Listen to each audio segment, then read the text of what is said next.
Suasana panas di kepala batas Pulau Pinang.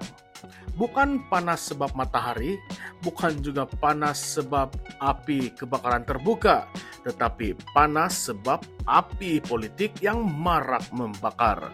Ceritanya bermula dengan satu isu yang nampak kecil pada permukaan, yaitu bendera Malaysia jalur gemilang, tergantung terbalik di sebuah kedai perkakasan milik seorang lelaki bernama Pang Chin Tian atau nama Mandarinnya Feng Jin Zhen.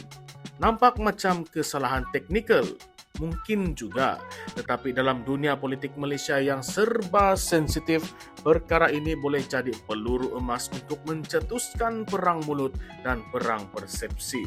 Dan perang ini melibatkan dua watak utama, yaitu Ketua Pemuda UMNO Dr. Akmal Saleh dan pengarah Lawyers of Liberty ataupun LFL Zaid Malik. Semalam, demonstrasi besar-besaran berlangsung. Lebih 100 orang, termasuklah pemuda UMNO dan Pemuda Bersatu, berkumpul dengan satu misi kononnya untuk mendidik pemilik kedai itu tentang cara betul mengibarkan jalur gemilang. Dalam masa yang sama, LFL pula hadir untuk melindungi pemilik itu daripada sebarang bentuk gangguan. Memandangkan isu ini sudah pun mencetuskan kemarahan ramai orang di media sosial. Dan disinilah dua dunia bertembung. Akmal dengan gaya lantangnya tidak puas hati dengan himpunan balas yang dianjurkan oleh LFL. Malam itu beliau memuat naik hantaran di Facebook, menyindir Zaid Malik dan juga kumpulannya. Beliau berkata yang terbalikan bendera dianggap hero, tetapi yang mempertahankan bendera dianggap Zionis. Dan sebagai tambahan dan juga pengetahuan kita semua, Dr. Akmal menyebut nama Buang, satu watak pengkhianat dalam filem klasik P. Ramlee Sarjan Hassan. Watak Buang ini yang dimainkan oleh Saleh Kamil adalah simbol pengkhianatan kerana berpakat dengan tentera Jepun ketika penjajahan. Dengan kata lain, Akmal seolah-olah meletakkan Zaid di posisi yang sama seperti watak itu, sebagai satu simbol khianat kepada negara. Tidak tunggu lama, Zaid membalas kembali. Dan balasan dia terus menikam balik ke arah Akmal. Dia menggelar Akmal pengecut. Katanya Akmal hanya berani bersolak lantang di media sosial, tetapi apabila berdepan secara bersemuka, beliau lari. Dia siap tambah lagi. Akmal menggunakan orang ramai, kumpulan tunjuk perasaan untuk menakutkan dirinya, pemilik kedai dan sesiapa sahaja yang berani menentang perbuatan ala Samseng oleh ahli politik sepertinya.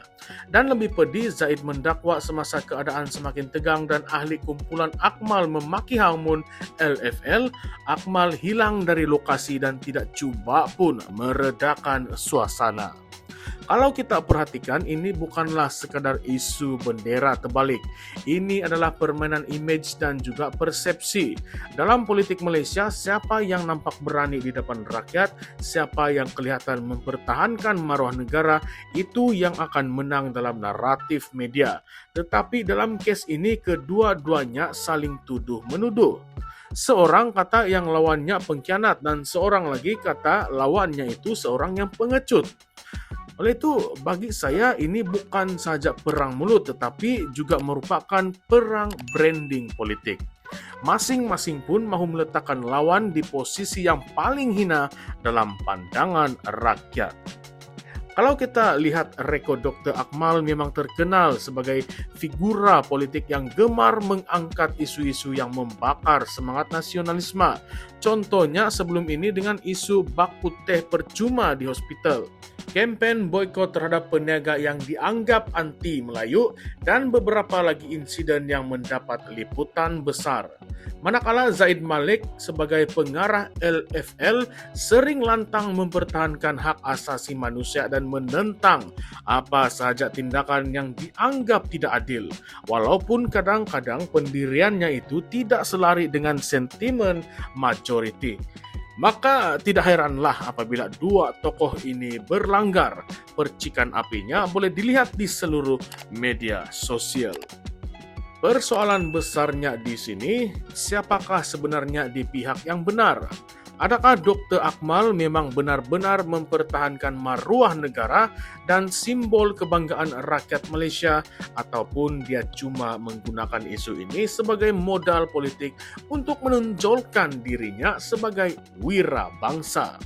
Dan adakah Zaid Malik benar-benar mahu melindungi hak seorang peniaga kecil yang mungkin terselap pasang bendera, atau sebenarnya cuba untuk memanipulasi insiden ini untuk menyerang musuh politiknya dan membina image sebagai pejuang kebebasan? Disinilah timbul persoalan kontroversi yang saya ingin lontarkan kepada Anda semua. Kita tahu jalur gemilang adalah simbol negara, satu lambang kedaulatan yang sepatutnya tidak boleh dimain-mainkan. Tetapi kalau kesilapan itu berlaku di kedai kecil milik seorang peniaga, adakah kita patut selesaikan dengan cara demonstrasi besar-besaran yang penuh dengan provokasi?